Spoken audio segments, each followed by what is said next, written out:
Hi viewers, welcome to our channel. ప్రస్తుతం మనతో పాటు ఇమ్మంది రామారావు గారు సీనియర్ జర్నలిస్ట్ ఉన్నారు. వారితో ఒకసారి మాట్లాడదాం.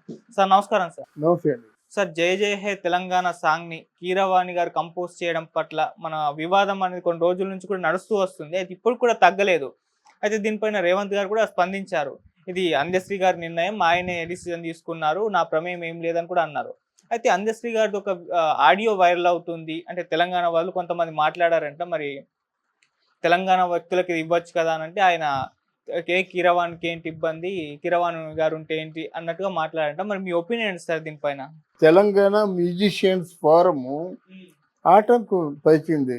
తెలంగాణలో ఎంతమంది కళాకారులు మేము ఉన్నాం కదా, మాకంటే వాళ్ళు గొప్పగా చేసేస్తారా అంటే ఆంధ్రప్రదేశ్ నుంచి వచ్చినటువంటి కళాకారుణ్ణి మీరు ఎలాగ యాక్సెప్ట్ చేస్తారు అన్నది ప్రశ్న. రేవంత్ రెడ్డికి కీరవాణి అంటే చాలా ఇష్టం.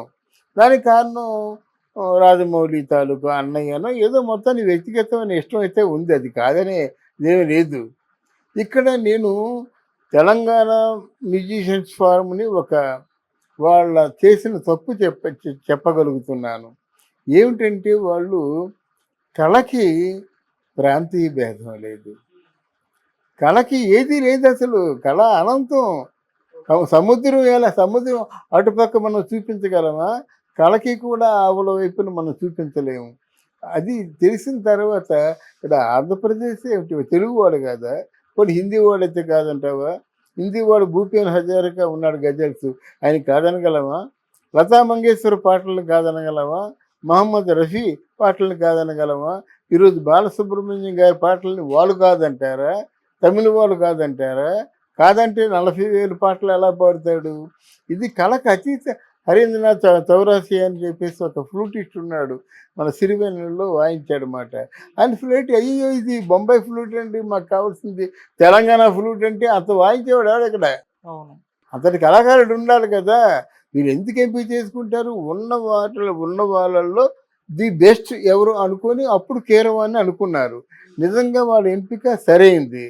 అంటే మంచి మ్యూజిక్ ఇవ్వాలంటే ఇప్పుడు ఎవరున్నారా అంటే మిగతా వాళ్ళు లేరని కాదు, కానీ కీరవాణికి ఉన్నంత డెడికేషన్ మిగతా వాళ్ళ తాలూకు ప్రోడక్ట్లో కనబడటం లేదు. ఇప్పుడు మామూలుగా సరదా పాటలు ఏమి ఉన్నాయంటే వాళ్ళు చేసేవాళ్ళు ఉన్నారు, కానీ దీనికి విషయం ఉండి బాగా హత్తుకునేలాగా. అంటే మనకి తమిళ్లో ఏఆర్ రెహమాన్ చేస్తారు చూసారా, ఆయన పాటల్లో ఉన్న గొప్పతనం ఏంటంటే వింటున్న కొద్దీ బాగుంటాయి. అలా 2-3 రోజుల్లో హిట్ అయిపోద్ది, తర్వాత సూపర్ హిట్ అయిపోద్ది అన్నమాట. అలాగా కీరవాణి పాటలు కూడా వింటున్నప్పుడు మామూలుగా ఉంటాయి. అదే తెలుసుకోవాల్సిన విషయం. ఇంటికి వెళ్ళి ఆలోచిస్తే బాగుంటుంది. మూడోసారి ఆలోచిస్తే ఎక్కడో ఒక అమృతపు చినుకు ఆ జల్లు పడుతుంది, మొత్తం వర్షంలో చనిపేస్తుంది అన్నమాట. ఆ గొప్పతనం వాళ్ళకుంది.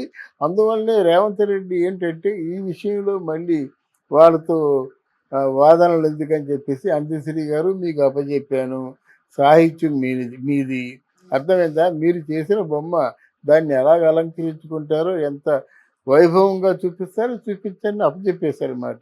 ఇందులో తెలంగాణ మ్యూజిషియన్స్ ఫోరము తొందరపాటు, తర్వాత ఏంటంటే ఒక దూరదృష్టి లేనితనం. రేపు పొద్దున్న తెలంగాణ జయరాజ్ ఫస్ట్ హీరో అండి, ఎంతమంది తెలుసు? తెలంగాణలో జయరాజ్ ఉండేవాడు, first hero of the screen. అందువల్ల ఇవన్నీ మనం మాట్లాడకూడదండి. అక్కడ మెలోడీ ఉందా లేదా, అక్కడ అందశ్రీ రాసిన మాటలకి ప్రాణ ప్రతిష్ట కీరవాణి చేస్తున్నాడా లేదా అన్నదే కావాలి, కానీ ఇవన్నీ మిగతా ఇవి ఆలోచించకూడదు. ఈ పాట డెఫినెట్గా బాగుంటుంది. కీరవాణి సాహిత్యానికి తగ్గట్టుగా కీరవాణి చేస్తాడు. అలా సాహిత్యానికి తగ్గట్టుగా మ్యూజిక్ చేసేది గతంలో మహానుభావుడు ఎక్కడున్నాడో కేవి మహాదేవన్ గారు చేసేవారు అన్నమాట. ఆయన గురించి అంటారు, అంటే ఆంధ్రప్రభలో మాణిక్యవీణ అని సంపాదకీయ ఉండేది. ఆ సంపాదకీయానికి కూడా అందమైన రాగం జోడించి బాగా ట్యూన్ కట్టగలడు అంటారు అన్నమాట ఆయన కోసం. అలాగా అంటే అక్షరాలకు ప్రాణం పోసే విధంగా రాగం ఉండాలి. అది చేయగల సమర్థుడు కీరవాణి. దానికోసం నో కాంట్రవర్సీ. కీరవాణి అంటే ఒకటే వెర్షన్. మ్యూజిక్ వెళ్ళేసరికి ఎన్నో మార్పులు చేర్పులు వస్తాయి. ముందు ఒక స్వరం వినిపిస్తారండి, వినిపించిన తర్వాత మీకు ఏదోలా ఉండొచ్చు, ఆ మ్యూజిక్ డైరెక్టర్ కూడా ఏదోలా ఉంటుంది. అది ఆ సెట్స్లోకి వెళ్ళి రికార్డింగ్ అయినంత వరకు ఇంప్రవైజేషన్స్ ఉంటాయి. అంచెలంచెలుగా ఇంప్రవైజేషన్స్ ఉండి ఫైనల్ ప్రోడక్ట్ వచ్చేసరికి మొత్తం దాని తాలూకు స్వరూపం కనిపిస్తుంది అన్నమాట. వినగానే మనం అనుకుంటే ఎలాగవుతుంది? వినగానే మనం డెసిషన్ తీసుకోకూడదు ఏ విషయంలో కూడా. ఓకే. కానీ సార్ కొంతమంది విశ్లేషకులు ఏమంటున్నారంటే, కీరవాణి గారే పద్ధతిగా అంటే ఈ తెలంగాణ వాళ్ళే చేస్తే బాగుంటుంది అని జెప్పేసి, ఆయనే పక్కకు తప్పుకుంటే బాగుంటుందని జెప్పేసి కొంతమంది అభిప్రాయపడ్డారు. ఎందుకు పక్క తప్పుకోవాలండి? లతా మంగేష్కర్ తెలుగులో పాటలు పాడింది. తెలుగు మ్యూజిక్ అసోసియేషన్ ఉంది. అమ్మ మీరు రావడమే మహాప్రసాదం అని ఆవిడ తాలూకు గొప్పతనాన్ని ఆస్వాదిస్తూ ఆహ్వానించారు. మహమ్మద్ రఫీ పాట పాడాడు. తెలుగు అక్షరాలు పలక్కపోయినప్పుడు కూడా ఎన్టీఆర్ దగ్గరుండి పాడించాడు. అర్థమైందా? ఇట్లాంటి మహానుభావులు వచ్చినప్పుడు వాళ్ళు హరీంద్ర చౌరాసియా ఆయన ఫ్లూటు విశ్వనాథ్ గారు పట్టు మరి తీసుకొచ్చారు. ఆయన మన కేవి మహోదయం గారు చేయించారన్నమాట. అందువల్ల మీరు ఎందుకు వ్యతిరేకించారనే ప్రశ్నకి వీళ్ళ దగ్గర సమాధానము లేదు. అంటే మాకేం లేదు, తెలంగాణలో కూడా మ్యూజిక్ డైరెక్టర్స్ ఉంటారు కదా, వాళ్ళు చిన్నబోతారు కదా, నేర్చుకోండి విషయాల్ని. కానీ మీరు నేర్చుకునే స్టేజీ మీదేని, చెప్పే స్టేజీ వాళ్ళదేని. అందువల్ల నేర్చుకుంటేనే తాలూకు అంటే వ్యత్యాసాన్ని ప్రేమగా మార్చుకుంటే బాగుంటుంది. ఆయన చూడు ఎంత బాగా చేశాడు, ఆ స్వరం చూడు ఎంత మెలోడీ ఎంత బాగుందో అని చూసి నేర్చుకుంటే బాగుంటుంది. కానీ సపోజ్ కీరవాణి చేయలేదు, మీరు చేస్తారా? మీరు చేస్తే రీచ్ అవ్వకపోవచ్చు. అప్పుడు ఇది మామూలుగా ఆషామాషి మహర్షి గీతం కాదు, ఇది ఒక జాతీయ గీతం. జాతీయ గీతానికి ఒక స్టాండర్డ్ ఉన్న మ్యూజిక్ డైరెక్టర్ చేస్తేనే బాగుంటుంది. అది తెలుసుకోవాలి వాళ్ళు. అంతేగా విశ్లేషణ అని నన్ను చెప్పన్నారని నోటికి వచ్చి చెప్పేస్తే చిచ్చి అవతల పోరా అంటారు. నీకు ముందు సాహిత్యం ఏదైతే ఉందో, అంటే తెలంగాణ తాలూకు ఆ ప్రాశస్త్యాన్ని ఎంత చక్కగా అందశ్రీ గారు రాశారో, అందులో మాటలకి ప్రాణం పోయాలి. అది ఎవరు పోసినా ఒకటి, కానీ పెద్దవాడు పోస్తే పెద్దవాడికి మెలకువలు ఉంటాయి. చిన్నవాళ్ళకి పెద్దవాళ్ళకి తేడా ఏంటంటే, చిన్నవాళ్ళు ఇమ్మెచ్యూర్గా ఆలోచిస్తారు, ఎక్కడో ఒక ఫ్లా ఉంటుంది, ఎక్కడో ఒక చిన్న గ్యాప్ ఉంటుంది. పెద్దవాళ్ళు అంటే వాళ్ళ ఆలోచనలో పెర్ఫెక్షన్ ఉంటుంది. చాలామందికి ఆ తేడా తెలియక ఏంటంటే ఈ చంపేస్తున్నట్టు ముసల్లా కొడుకు అనుకుంటారు అన్నమాట. వాళ్ళు పెర్ఫెక్షన్ ఉంటుంది, వీళ్ళు ఔత్సాహిక కళాకారులు. వీళ్ళు ఉత్సాహం ఉంటుంది, పరిపూర్ణత్వం ఉండదు, పరిపక్వత ఉండదు. ఈ తేడా తెలుసుకోవాలి.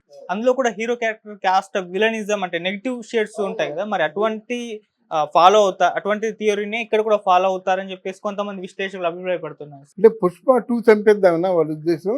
2 వేరండి. పుష్ప 2 చంపేసినట్టయితే పుష్ప 3 లేదు నా అంచనా ప్రకారంగా. పుష్ప 3లో చంపేద్దామా ఉంచుదాం అనుకుంటే అక్కడితో ఆ కథ ఎండింగ్ అయిపోతే, మీరు నెగిటివ్ షేడ్స్ అనుకుంటున్నారు కదా, కత్తితో నలుగురిని భయపెట్టేవాడికి కత్తితోనే సమాధానం చెప్తుంది సమాజం. ఆ ప్రకారంగా అర్జును అంటే పుష్పరాజు తాలూకు చావు ఒక చారిత్రాత్మకంగా రిమార్కబుల్గా నిలిచిపోవాలి. అది భాగం తీద్దామంటే 3వ భాగంలో, లేకపోతే 2వ భాగంతో పూర్తిగా ఎండ్ చేద్దామంటే 2వ భాగంలో కూడా అది అతను హీరోగానే చనిపోవాలి. అంటే ఎలా ఉండాలంటే బ్లాక్ నైట్ లాగా, రాబిన్ హో లాగా, ఇట్లాంటి పాత్రలు అవి. ఈవెన్ శరత్ బాబు అని, శరత్ చంద్ర చటర్జీ, ఆయన తాలూకు సినిమాల్లో హీరో చచ్చిపోతాడు. ఎలా చచ్చిపోతాడంటే, ఆయన చచ్చిపోయింది మనం తట్టుకోలేం. అసలు మగవాళ్ళు సైతం ఏడ్చేస్తాం, దేవదాసు తట్టుకోగలమా? అందువలన బాటసారి తట్టుకోగలమా? చాలా ఉన్నాయి సినిమాలు. తర్వాత ఆయన కూడా తేరుకొని ఆ హీరో చచ్చిపోకూడదని మిగతా కథలు తారుమారు, అంటే ఇద్దరు మిత్రులు, ఇవన్నీ చాలా హ్యాపీ ఎండింగ్ పెట్టాడనమాట. సక్సెస్ అయ్యాడు. అందుకే శరత్ బాబు నవలలు అన్ని సినిమాల్లోకి వచ్చాయన్నమాట. చావు పరిష్కారం కాదని నా ఉద్దేశం. Okay sir, thank you so much. Thank you.